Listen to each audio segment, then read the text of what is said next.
Saya berikan tema 6 tantangan yang dihadapi pernikahan Kristen dalam budaya saat ini. 6 tantangan sebenarnya banyak, tetapi 6 ini yang dominan yang dihadapi oleh pasangan atau pernikahan Kristen dalam budaya saat ini. Atau dalam bahasanya Pak Paulus ini seek trade Christian marriage into the culture, begitu ya. Jadi kalau Pak Paulus agak lain ya, lebih jelas lagi. Bapak Ibu Saudara kasih dalam Tuhan Yesus Kristus. Nas kita dari Matius 7 ayat 24 sampai 27. Yesus berkata demikian, setiap orang yang mendengar perkataanku ini dan melakukannya, ia sama dengan orang yang bijaksana yang mendirikan rumahnya di atas batu, kemudian turunlah hujan dan datanglah banjir, lalu angin melanda rumah itu, tetapi rumah itu tidak rubuh sebab didirikan di atas batu. Tetapi setiap orang yang mendengarkan perkataanku ini dan tidak melakukannya, ia sama dengan orang yang bodoh yang mendirikan rumahnya di atas pasir, kemudian turunlah hujan dan datanglah banjir, lalu angin melanda rumah itu sehingga rubuhlah rumah itu dan hebatlah kerusakannya. Bapak Ibu Saudara kekasih di dalam Tuhan Yesus Kristus, ayat ini menunjukkan kepada kita, baik yang dibangun di atas batu, di atas Tuhan dan firman Tuhan, maupun yang dibangun di atas pasir, pasti akan mengalami datangnya angin, hujan, dan banjir, atau mengalami tantangan, mengalami masalah. Demikian juga halnya rumah tangga, baik yang dibangun di atas dasar yang benar, dibangun di atas dasar firman Tuhan dan firman Tuhan, maupun yang dibangun di luar Tuhan, pasti akan mengalami dan menghadapi tantangan atau masalah yang menentukan bangunan itu atau rumah tangga akan tetap kokoh atau rubuh, sangat ditentukan atas dasar apa rumah tangga itu dibangun atau dibentuk. Bapak Ibu Saudara kasih, itu sebabnya sangat miris, ngeri sekali kita menyaksikan anak-anak muda kita yang hamil di luar nikah, terpaksa harus dinikahkan karena sudah hamil sebelum menyelesaikan pendidikan, sebelum mendapatkan pekerjaan. Yang kita tunangkan dengan baik, yang kita nikahkan dalam pemberkatan nikah kudus saja bisa ada masalah, apalagi yang seperti itu. Itu sebabnya kami tim pengebalan sangat keras dengan anak-anak muda kita, supaya kita tidak ikut-ikutan dalam menikah. Kita tahu persis apa itu pernikahan, sehingga kita bertanggung jawab dalam melaksanakannya. Yang menentukan di tempat ini bukan bagaimana mampu kita untuk menjalaninya, tetapi apa yang menjadi dasar daripada pernikahan kita. Sebenarnya anak-anak kita ajar mereka, mulai dari mereka berteman, mengenal yang disebut pacaran, menjalani masa pertunangan sampai mereka memasuki pemberkatan nikah kudus. Karena apa yang mereka lakukan dalam masa-masa itu akan berdampak bagi kehidupan rumah tangga mereka. Saya membaca penelitian dari Litbang Kompas bahwa 60% faktor perselingkuhan itu adalah karena pada waktu memasuki rumah tangga, ya, baik laki-laki atau perempuan, mereka sudah tidak lagi perjaka atau perawan. Bapak Ibu Saudara kasih, akhirnya kita mulai menganggap rendah pasangan kita, mulai memiliki kecurigaan satu dengan yang lain. Oleh sebab itu, Bapak Ibu Saudara kasih, ini penting bagi kita. Kita dinikahkan secara kudus, pasti ada tantangan. Kita tidak dinikahkan secara kudus, pasti ada tantangan. Tetapi yang dibangun di atas batu karang itu, bagaimanapun tantangannya, dia tidak akan rubuh. Amin. Bapak Ibu Saudara kekasih dalam Tuhan Yesus Kristus, ada paling tidak 6 tantangan yang pasti akan dihadapi pernikahan Kristen dalam budaya atau kultur dunia saat ini. Saya mendata ada 6 tantangan yang pasti akan dihadapi oleh pernikahan Kristen dalam budaya atau kultur dunia saat ini. Tantangan yang pertama adalah bergesernya pemahaman atau adanya pemahaman yang keliru tentang arti pernikahan, tentang pergeseran nilai pernikahan, atau di dalam bahasa Inggris disebut misguided views of marriage. Jadi adanya pemahaman yang keliru tentang pernikahan. Berikut ini ada beberapa pemahaman yang keliru tentang tujuan menikah. Yang pertama, pernikahan diharapkan untuk mendapatkan kebahagiaan. Berharap mendapatkan kebahagiaan dari pasangan kita. Ini juga pandangan yang keliru. Itu sebabnya setelah menikah, yang tadinya kita anggap inilah yang terbaik di dunia ini, begitu kita melihat keadaan sebenarnya, kita mulai kecewa. Karena kita berpikir, wah, saya berharap saya mendapatkan kebahagiaan. Artinya kalau ini menjadi tujuan pernikahan, sangat mengerikan. Bayangkan laki-laki yang tidak bahagia ketemu dengan perempuan yang tidak bahagia, jadi ketidakbahagiaan akan double. Ini hal yang pertama. Jadi menikah untuk mencari kebahagiaan. Harapan saya kedua anak muda ini tidak untuk cari bahagia, tetapi menikah dalam kebahagiaan, apapun keadaannya. Yang kedua, pernikahan itu bertujuan untuk mendapatkan anak atau keturunan. Kalau kita tanya, mengapa kamu menikah? Supaya dapat anak. Kejam sekali. Istrinya itu dipakai menjadi mesin untuk menghasilkan anak. Ya kan? Ini bahaya sekali. Lalu kalau tidak dapat anak, dia pikir ini salah. Maka ada yang mulai kasak kusuk cari gara-gara, cari yang lain. Tujuan ngapa kamu nikah lagi? Saya nih nikah dulu ndak ada keturunan. Lalu kalau nanti nikah ndak juga ada keturunan, mau hidup kamu tukang nikah setiap tahun. Bapak Ibu Saudara kasih, di luar sana ada orang yang berpikir seperti itu. Kalau tidak ada keturunan, boleh menceraikan istrinya. Tetapi Alkitab tidak. Karena buah kandungan anak itu adalah milik pusaka daripada Allah, dan buah kandungan adalah satu upah. Jadi orang tua, mertua jangan desak-desak mereka. Kalau sekiranya 1 tahun belum ada tanda-tanda, ya jangan mulai nanya kapan ini saya lihat cucu. Kan mereka tidak bisa cetak cucu. Ya, cucu itu kan, anak itu kan milik pusaka Allah. Buah kandungan itu upah. Kalau Tuhan belum kasih upah, ya belumlah dia. Begitu ya. Kadang-kadang kan ada orang tua yang begitu, nanti matilah bapak ndak lihat cucu gitu. Mati-matilah begitu ya. Dan itu bukan tujuan untuk ya menghasilkan keturunan saja, walaupun itu adalah sarana Tuhan untuk melanjutkan ciptaan atau memberikan keturunan. Kemudian pandangan keliru yang ketiga, pernikahan dianggap sebagai puncak dari suatu percintaan. Tercapailah ya hasrat hati saya, tujuan hidup. Pernikahan itu sebagai suatu akhir, final destination of your life. Saya ingin katakan bahwa pernikahan itu bukan suatu tujuan akhir, tetapi justru merupakan awal perjuangan perjalanan hidup saudara berdua, menghidupinya dalam kasih. Ya, jadi pernikahan itu bukanlah tujuan akhir, ya, tetapi ini adalah the beginning of you to start to live together. Ya, jadi awal untuk hidup bersama-sama. Jadi bukan sudah wah puasa tidak capai nikah nih katanya kan. Itu ndak, ini baru mulai kalian dua ini ya, Diki ya. Ini bukan akhirnya, ini awal. Dan kita nanti akan ketemu perbedaan-perbedaan. Kami di bimbingan konseling, saya sudah katakan Tuhan ciptakan manusia itu sepadan, tidak sama. Dan itu yang membuat orang sering bertengkar. Ya.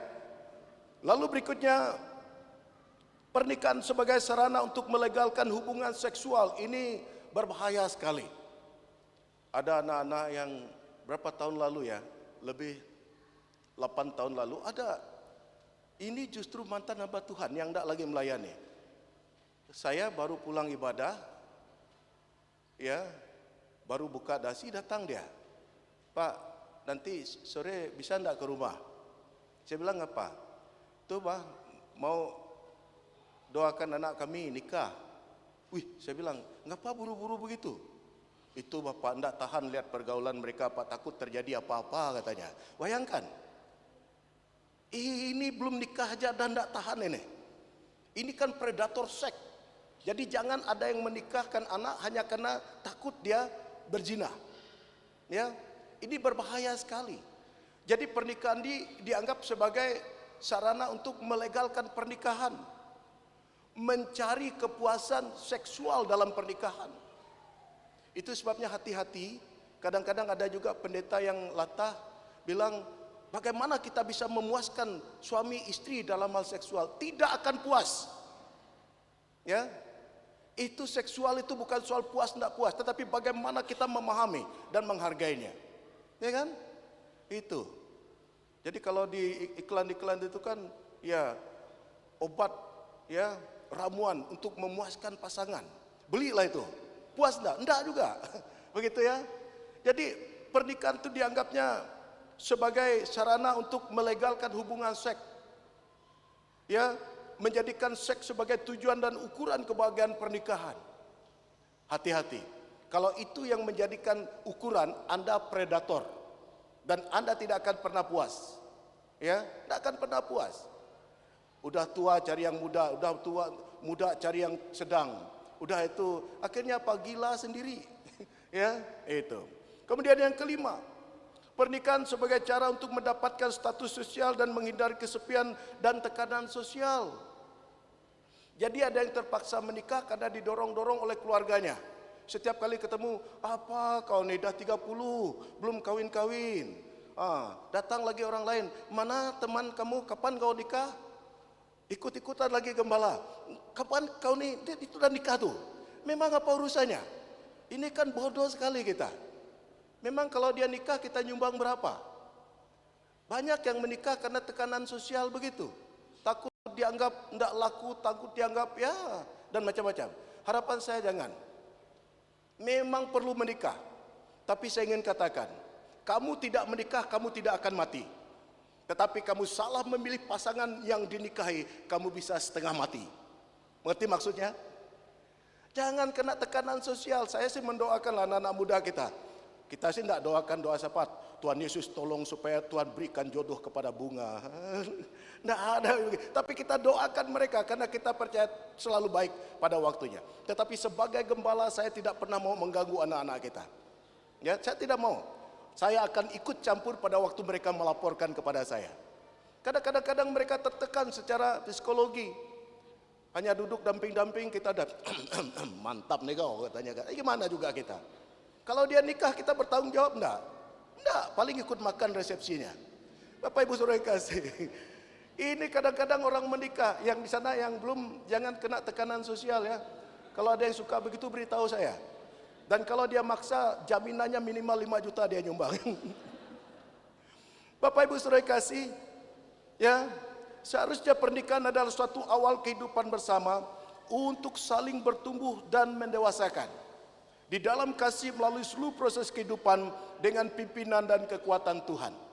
Jadi pernikahan itu sesungguhnya adalah suatu awal kehidupan bersama untuk saling bertumbuh, ya, dan saling mendewasakan di dalam kasih melalui seluruh proses kehidupan dengan pimpinan dan kekuatan Tuhan. Jadi tidak ada yang sempurna mereka dua ini. Ya, saya sudah sampaikan itu. Tidak ada yang sempurna. Mereka datang dengan kekurangan masing-masing. Karena laki-laki kurang, maka Tuhan berinisiatif untuk membentuk penolong baginya, ya kan? Tidak baik kalau manusia seorang diri saja. Nah, tapi perempuan juga pasti punya kekurangan. Jadi pernikahan itu adalah suatu awal kehidupan bersama untuk saling bertumbuh dan mendewasakan dalam kasih melalui seluruh proses kehidupan dengan pimpinan dan kekuatan Tuhan. Jadi ini proses saling mendewasakan. Ya, saling meneguhkan satu dengan yang lain. Bapak Ibu Saudara kasih, yang kedua, ancaman yang kedua adalah kecenderungan penggunaan teknologi. Turning to technology. Suami istri cenderung menggunakan teknologi untuk berkomunikasi dan bekerja. Merasa lebih hebat, lebih modern kalau menggunakan teknologi. Ya, suami ngomongnya, ya, saya lihat di IG suami saya katanya kan, ya saya baca di ya FB suami saya, IG FB jadi mulutnya itu. Ada yang suka begitu? Ya, dia tidak dengar langsung dari suaminya, baca di Instagram. IG itu maksudnya Instagram, FB itu Facebook. Tapi jarang mau nyebut. Coba dengar ibu-ibu perkawan, perkawan yang di sana bukan sini. Ada di IG saya katanya, IG muka-muka kampung IG juga. Bapak Ibu Saudara kasih, ini kita ini latah. Kita merasa hebat kalau kita gunakan teknologi. Tetapi kita ingin katakan bahwa kalau kita tidak bijak, itu mendistrupsi moral kita, mendistrupsi kebersamaan kita. Bapak Ibu Saudara kasih, akibatnya sangat sedikit waktu untuk berkumpul dan berbicara dengan bertatap muka. Hubungan emosional menjadi berkurang dan bahkan hilang sama sekali. Teknologi komunikasi itu dapat mendekatkan yang jauh, tetapi sebaliknya dapat menjauhkan yang dekat. Mendekatkan yang jauh, orang dari benua lain kita bisa halo, ya kita bisa telepon. Dia ulang tahun kita selamatkan, happy birthday, happy anniversary. Tetapi giliran istri kita ulang tahun lupa kita. Baru saya tahu ingat mami ulang tahun hari ini katanya. Ya, ini karena sibuk tadi dengan gadgetnya. Ya, tidak menarik lagi muka istrinya. Lihat hanya layar gadgetnya saja. Oleh sebab itu hati-hati, ini tantangan juga bagi pasangan yang menikah. Jangan kamu bilang modern kalau segala sesuatu kamu pakai Instagram, pakai Facebook, pakai WhatsApp. Kalau kita jarak jauh, oke lah. Tetapi pada waktu kita ada di rumah, letakkan itu di atas meja. Ya, jangan istri lihat sendiri, anak lihat sendiri, pembantu lihat sendiri, suami lihat sendiri. Akhirnya kita menjadi korban. Yang ketiga, bahaya yang ketiga adalah bahaya kesibukan. The danger of business. Ya, the danger of busyness. Pasangan suami istri Kristen dapat terjebak dalam kesibukan, apalagi yang sama-sama memiliki pekerjaan di luar rumah. Ya, pasangan suami istri Kristen dapat terjebak dalam kesibukan, apalagi yang sama-sama memiliki pekerjaan di luar rumah. Dapat terjebak, tidak harus terjebak maksudnya.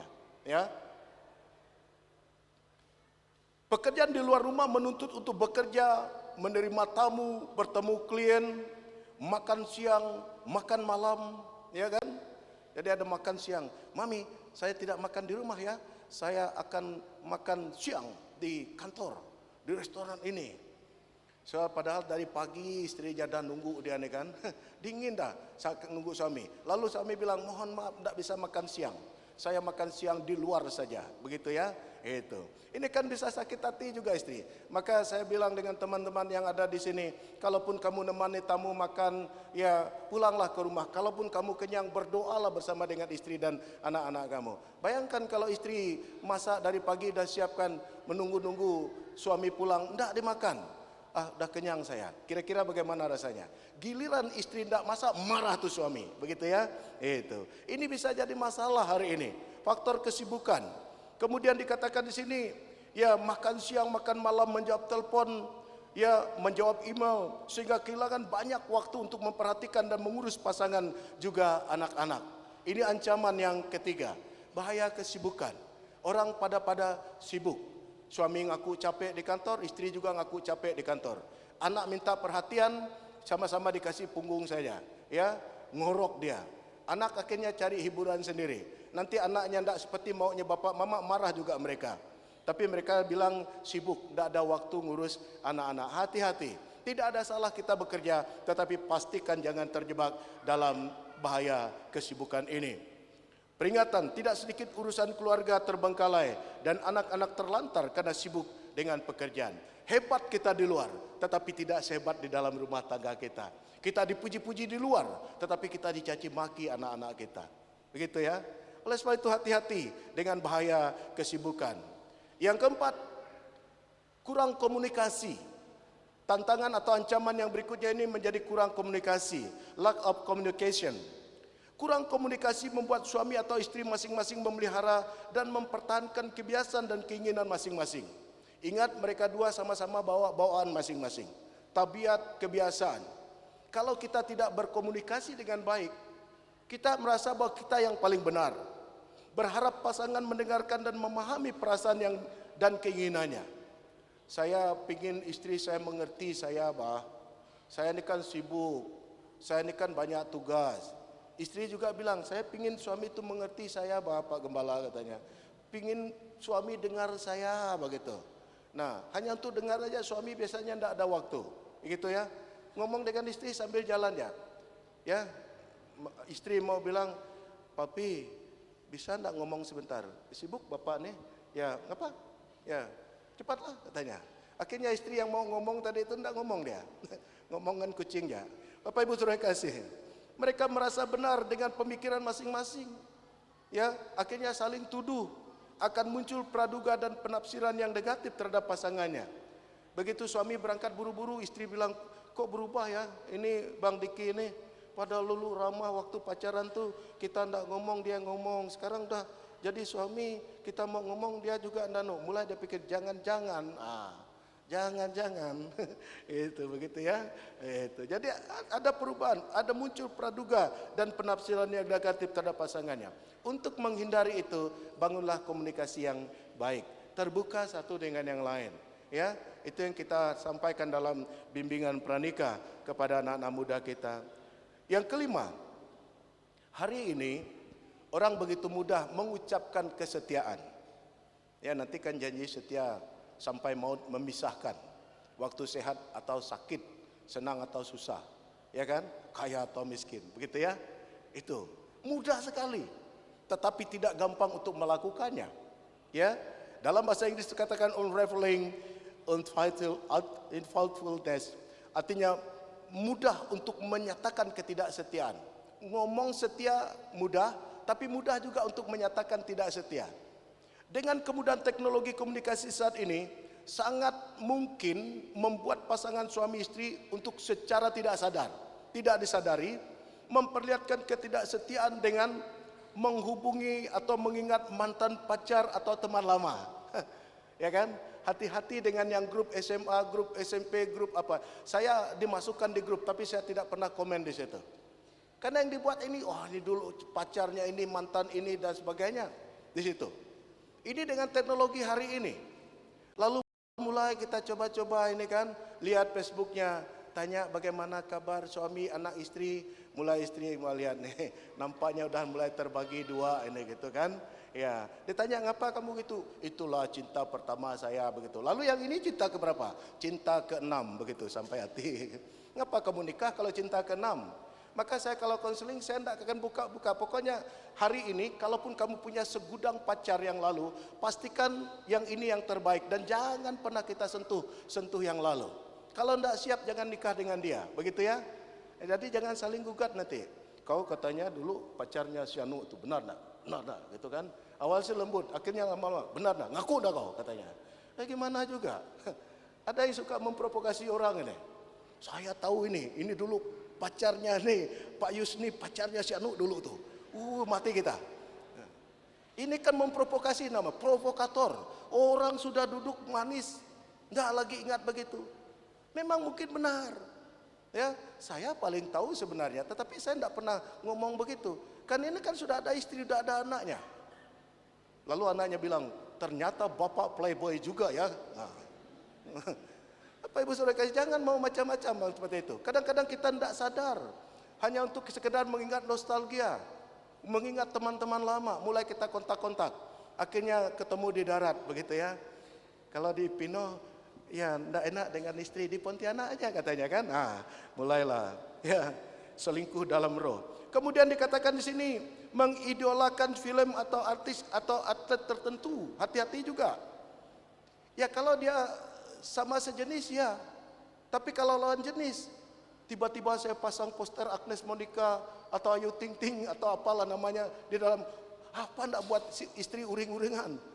Masa istri yang ada di sini kita lalu pasang poster yang lain di situ, atau mungkin di handphone kita, ya di halaman depannya kita pasang foto ya artis atau apa. Ini kan sesuatu yang bisa membuat kita mulut ngomong setia, perilaku kita menyatakan kita tidak setia. Oleh sebab itu hati-hati. Bapak Ibu Saudara kasih, kemudian membuat komen dan follow Instagram lawan jenis, memuji penampilan dan hasil karya orang lain lebih dari pasangan kita. Hebat istri si Anu tuh. Dengan istrinya, mantap istri si Anu tuh. Lalu tambah, coba istri saya seperti dia, aduh tambah parah lagi. Ini ketidaksetiaan yang diungkapkan secara nonverbal. Apa Ibu Saudara kasih, artinya sangat peduli akan orang lain tetapi masa bodoh dengan pasangan sendiri. Hati-hati. Kalau orang telepon, apalagi kalau suaranya perempuan, halo katanya. Ini ada apa bisa bantu? Begitu istrinya ngomong, apa katanya? Itu ya. Jadi ini bisa sangat peduli akan orang lain tetapi masa bodoh dengan pasangan sendiri. Ini teknologi. Yang terakhir, tidak menjadikan pasangan sebagai prioritas. Spouse isn't your priority. Jadi tidak menjadikan pasangan sebagai prioritas. Pastikan pasangan kita mengetahui bahwa waktu kita, tenaga dan usaha kita berikan untuk dia. Apa yang kita lakukan itu fokus untuk keluarga kita, untuk istri kita. Jadi jangan ikut-ikut nyanyi yang setengah napasku, separuh jiwaku itu ya. Ya, nyanyi tidak tentu rudu itu. Ada yang lagu setengah napasku, separuh jiwaku. Separuh. Yang separuhnya lagi kemana? Ya, kita harus menjadikan pasangan kita sebagai prioritas. Mereka adalah hal terpenting dan menjadi prioritas utama kita selain Tuhan. Banyak tim pengembalaan, juga waktu saya jadi kepala sekolah SMA dulu, kalau ada dewan guru atau staf pengembalaan yang anak atau istrinya sakit, apapun pelayanannya saya akan ganti. Urus istri anaknya, karena itu prioritas selain Tuhan. Oleh sebab itu jadikan pasangan kita sebagai prioritas. Ya, kita mengasihi pasangan kita seperti kita mengasihi Tuhan. Markus 12 ayat 30, kasihilah Tuhan Allahmu dengan segenap hatimu, dan dengan segenap jiwamu, dan dengan segenap akal budimu, dan dengan segenap kekuatanmu. Mengasihi pasangan kita seperti kita mengasihi Tuhan. Dengan apa? Dengan segenap hati kita. Bukan separuh hati, bukan separuh jiwa. Lalu dikatakan dengan segenap jiwamu, segenap akal budimu, apa yang mampu kita buat, dan segenap kekuatanmu. Ya. Saya merasakan ini penting, sangat penting. Saya melakukan apa saja yang bisa saya lakukan untuk istri dan anak-anak. Ya, semampu kita. Mereka jadi fokus. Oleh sebab itu, Bapak Ibu, khususnya kedua anak muda kita yang akan kita berkati hari ini, menjadikan pasangan kita sebagai prioritas. Ya, yang cantik banyak, tetapi yang terbaik pasti hanya satu. Yang cantik banyak. Maka saya tidak pernah bilang istri saya tercantik, tapi terbaik pasti. Karena yang Tuhan bawa pasti yang terbaik. Waktu Allah membawa Hawa kepada Adam, Adam katakan, inilah dia tulang dari tulangku dan daging dari dagingku. Dia menerima Hawa bukan karena bentuknya, karena dia belum pernah lihat perempuan sebelumnya, tetapi dia menerima karena dia tahu siapa yang membawanya. Dalam bimbingan pranikah saya mengingatkan kepada Diki juga Iren, pastikan kamu menerima pasangan kamu bukan karena hasil pilihan, tetapi karena Allah sudah memilihnya, dan pilihan Allah pasti yang terbaik. Amin. Pasti yang terbaik. Oleh sebab itu kita mengasihi dia seperti kita mengasihi Tuhan. Bapak Ibu saudara kasih, tantangan ini pasti semua kita akan alami. Tidak ada kita yang sanggup menghadapinya dengan kemampuan kita sendiri. Tidak ada yang kita sanggup. Janji setebal apapun, dibuat bagaimanapun, ya, tidak ada kita yang sanggup. Akan tetapi apabila pernikahan kita dibangun di atas Yesus, batu karang itu, dan firman-Nya, Tuhan yang akan memberikan kemampuan bagi kita. Mau hujan, mau badai, banjir datang, tapi bangunan itu tidak rubuh karena didirikan di atas batu karang. Saya bersyukur, berterima kasih karena kita melihat anak-anak muda kita. Mereka membangun hubungan mereka dalam Tuhan, dan percaya Tuhan akan menjaga mereka. Ya. Kolose 14 3 14 15, dan di atas semuanya itu kenakanlah kasih sebagai pengikat yang mempersatukan dan menyempurnakan. Hendaklah damai sejahtera Kristus memerintah dalam hatimu. Jadi pastikan kita memelihara hidup hubungan pribadi yang baik dengan Tuhan. Diki pelihara hubungan yang selalu baik dengan Tuhan, mau di kantor, di tugas luar, Iren juga begitu, maka pasti kita punya hubungan baik dengan pasangan kita. Jangan mencoba memelihara hubungan baik dengan pasangan kita, memberi hadiah yang mewah-mewah, tapi tidak pelihara hubungan baik dengan Tuhan. Suatu saat kita pasti gagal. Pakai manajemen ini. Damai sejahtera Kristus memerintah dalam hatimu, karena untuk itulah kamu telah dipanggil menjadi satu tubuh, dan bersyukurlah. Anda berdua akan diberkati dalam pernikahan. Laki-laki akan meninggalkan ayah dan ibunya, bersatu dengan istrinya menjadi satu tubuh, menjadi satu daging. Anda tidak lagi dua tetapi satu. Itu sebabnya orang tua ini tidak ada lagi keluarga Iren, keluarga saya. Mereka adalah keluarga kalian. Sebagai satu tubuh, kita harus memiliki roh yang sama, roh yang berasal daripada Tuhan. Dan yang terakhir dikatakan bersyukurlah. Hiduplah dalam pengucapan syukur. Setiap kali bangun pagi jangan bersyukur karena gaji naik, jangan bersyukur karena bisnis berhasil, tapi pertama kali kita bersyukur karena Tuhan memberikan suami atau istri atau anak-anak kepada kita. Jangan kita bersyukur hanya karena naik pangkat, tapi terhadap suami dan istri kita tidak pernah bersyukur. Tuhan, terima kasih. Engkau memberikan laki-laki ini, Engkau memberikan perempuan ini untuk bersama dengan saya. Mengucap syukur itu akan membuat kita melihat hari-hari menjadi indah. Tetapi mengucap syukur akan membuat hari-hari yang indah menjadi kelihatan buram. Akhirnya saya ingin sampaikan pesan ini. Both of you need one another. Anda berdua memerlukan satu dengan yang lain. But both of you need Jesus to strengthen and sustain your marriage. Anda berdua masing-masing memerlukan Yesus, ya, untuk meneguhkan dan menjamin kelangsungan, kelanjutan dari pernikahan saudara. Happy wedding Diki and Iren. Blessed today to be blessing. Anda diberkati hari ini untuk menjadi berkat. Tuhan memberkati kita. Mari kita berdoa.